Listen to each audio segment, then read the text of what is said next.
What's up YouTube? Welcome back to another episode of the Boss Recap where we rate boss battles in our favorite video games. I'm your host DMLX and today we'll be bopping to the beat with the power of the Keyblade in Kingdom Hearts, Melody of Memory. Released worldwide on November 13th, 2020, Melody of Memory is a rhythm action game developed by Square Enix and Indie Zero for PS4, Xbox One, and the Nintendo Switch.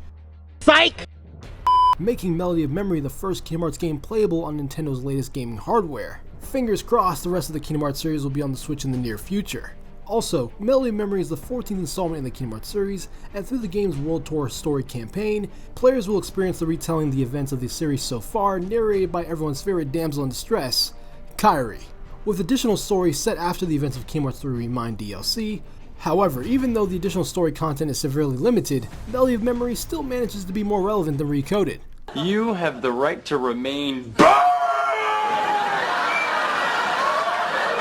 In terms of gameplay, the setup is simple. Players are tasked to press buttons at the right moment to specific songs selected from the Kingdom Hearts series. Missing beats affects the player's health, meaning if you miss too many button prompts and your health reaches 0, it's game over.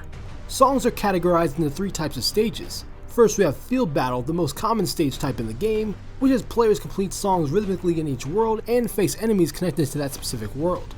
Memory Dive, where players replay stages from past games in a music video-like presentation. And lastly, Boss Battle, where players face off against iconic villains of the series that manages to perfectly simulate Kingdom Hearts' notable action RPG combat in a unique way. Both Memory Dive and Boss Battle stages share the same button prompts, which include having players use the analog sticks and hold down the action commands during a track when required to do so. Melody of Memory also features 4 3-person parties for players to choose from when tackling each song, which include Team Classic, Team Days, Team Birth by Sleep, and Team 3D. You start off with Team Classic and must unlock the rest of the teams by progressing through the World Tour.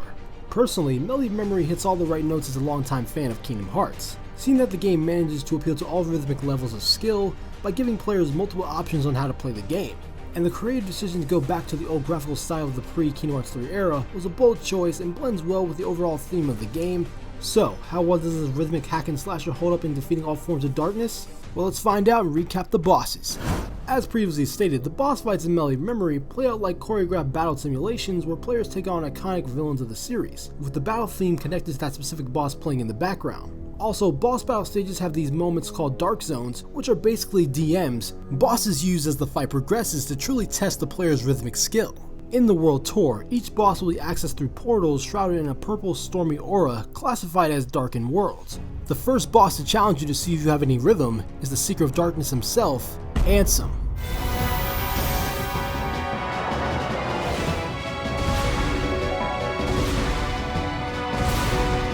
Unlocked at the end of the Kingdom Hearts 1 portion of the World Tour, you'll fight against the first villain of the series to the theme of Gardando del Bio? Gardando del Bio? Gardando nel Bio? Is that French or Italian? Hey Chuck, how do you pronounce this song? I don't know, Google it. Anyway, that song from the first Kingdom Hearts game, with the battle taking place on Destiny Islands, corrupted and tied to the darkness, essentially recreating the second phase of the final battle with Ansem in Kingdom Hearts 1, which include the use of Ansem calling upon his heartless guardian to aid him in battle. Not belonging to light nor darkness, you have the superior of the in-between, Xemnas.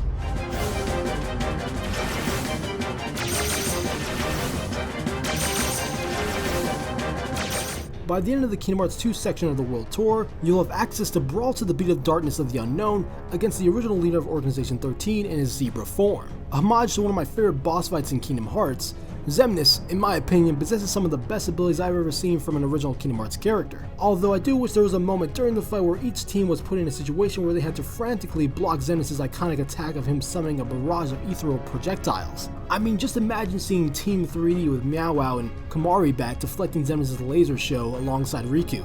That would be a sight to behold. Next up on the rhythmic hit list is the evil fairy herself, Maleficent.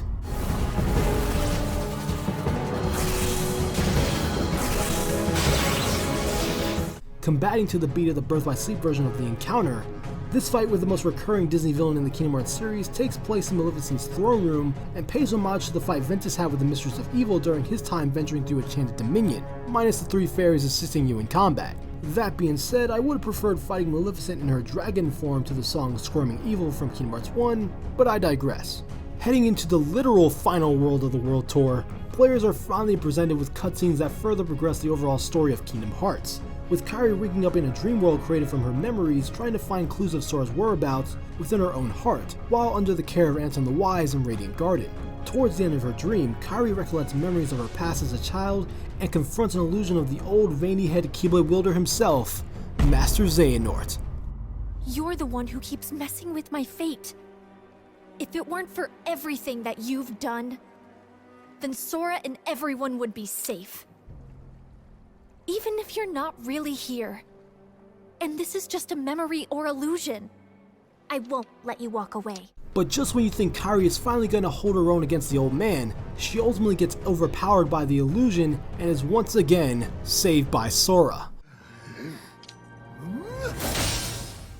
NANI?! Who then takes control of Kairi's body to finish the fight.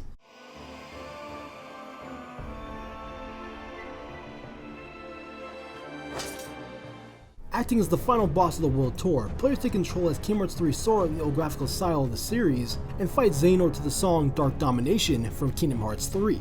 This final showdown was a pleasant surprise indeed as a way to close out Melody of Memory's World Tour campaign, but I can't help but feel a little disappointed that Kairi was sidelined yet again, especially after her redemption arc in Remind, and being the centerpiece of the game's box art? By my count, there were a total of 4 bosses in Kingdom Hearts Melody of Memory. All 4 bosses were accessible and replayable in the World Tour, as well as in track selection mode.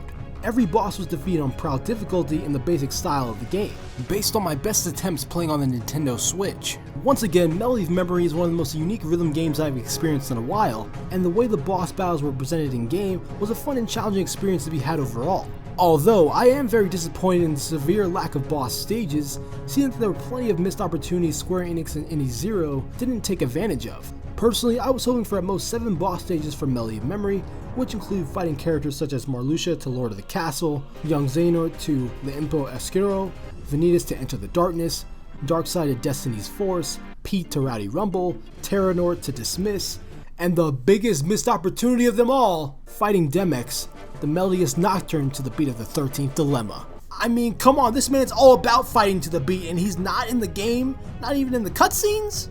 I'm sorry, Square, I gotta give you an L for that one. Yeah, smell like letter L? So when it comes to the game's placement on the boss tier scale, I'm placing Melody of Memory in the C tier. When looking at our boss token awards, the Soulsborne award for the hardest boss fight goes to Master Xehanort, Dark Domination. Without a doubt the most difficult song to complete in the game on Proud mode, and that's just the boss stage. Don't get me started on the field battle version. The Great Mighty Pooh award for the worst boss fight goes to nobody. Now, if you had to put a gun to my head and make me choose, I'd probably pick Maleficent, simply for being the only Disney boss in the game amongst the 3 versions of Xehanort, but honestly, that's not enough to justify the Evil Fairy for being a terrible boss fight. The Bowser Jr. award for the easiest boss fight goes to Xemnas, Darkness of the Unknown.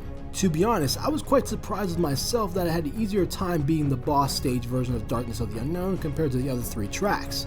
I guess for whatever reason, the way the button prompts were synchronized meshed well with my rhythmic skill set. The Golden Pickaxe award for the most creative boss fight goes to all 4 boss stages. Like I said before, Melody of Memory is one of the most unique rhythm games I've experienced in quite some time, and every boss stage represented a specific song well and managed to capture the feeling of traditional Kingdom Hearts combat, even though players only had to press a few buttons to engage with the gameplay.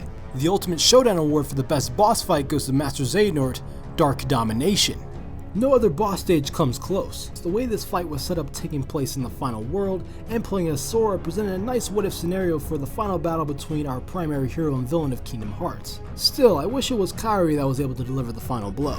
And there you have it, that's the boss recap for Kingdom Hearts Melody of Memory. Let me know what you guys think in the comments down below about the boss lineup for the game. Do you think it was a missed opportunity for Square Enix not to add in more bosses? Or do you think having 4 was the perfect amount? If you enjoyed this video, make sure to hit that like button, it really helps me out, and subscribe for more content from me on the boss recap. I'm DMLX, I'll see you in the future.